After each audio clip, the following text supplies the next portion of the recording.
Welcome to The Know. I'm Ashley Jenkins, and we're not far off the launch of Borderlands the pre-sequel, which hits Xbox 360, PlayStation 3, Windows, Mac OS X, and Linux on October 14th in North America, October 16th in Australia, and October 17th in Europe.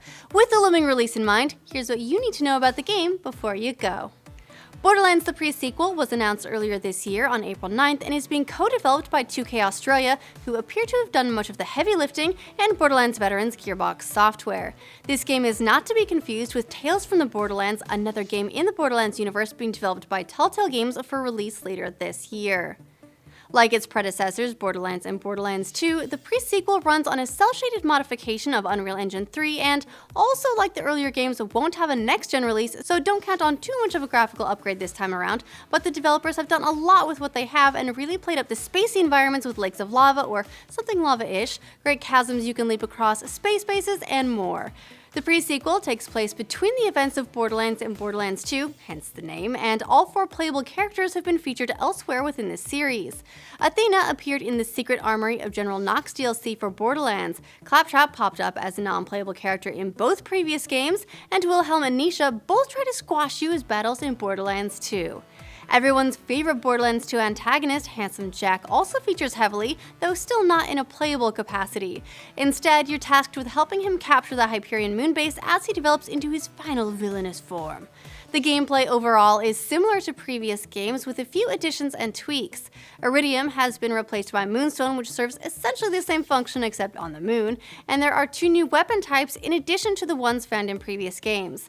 The first type is cryo weaponry, which slows and freezes enemies into popsicles which you can then blast apart. The second is laser weaponry, which functions pretty much exactly as it sounds and is pretty much a requirement for any game set in space or space adjacent like a moon.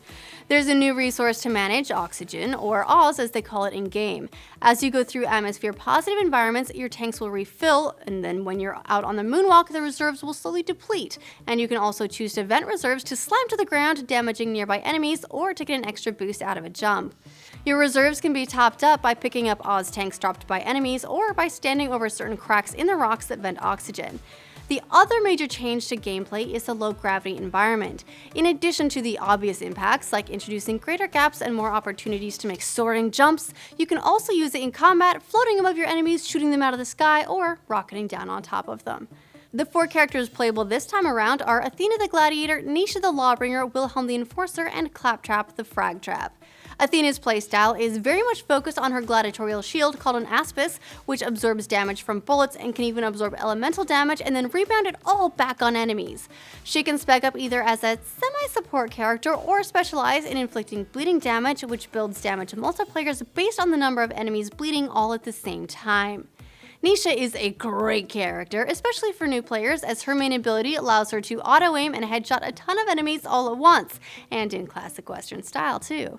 As she builds up, she can even wield 2 pistols as long as that's the type of weapon she's carrying. Also, she's super crazy.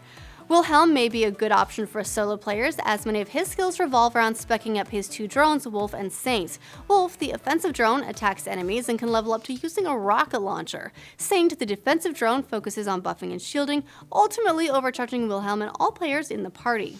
Claptrap is less a class and more a force of nature. Unlike the other characters whose active abilities are, well, reliable, Claptrap's is randomized depending on the situation and could range from making you invisible to chucking grenades in every direction to making you incredibly inaccurate. His other abilities are like playing roulette too, as they may change your ability to use certain weapon and elemental types seemingly on a whim. Aside from one ultimate, which buffs your entire party as long as they give you a high five, the other options all just add to the pool of random possibilities. In other words, classic Claptrap. We cover the character skill trees a bit more in depth in our hands-on, so check that out if you want to know more. Based on what you've seen of the game, what do you think? Will you be picking it up? Let us know in the comments, and also leave us a note on other upcoming games or even movies you'd like to see get the know before you go treatment.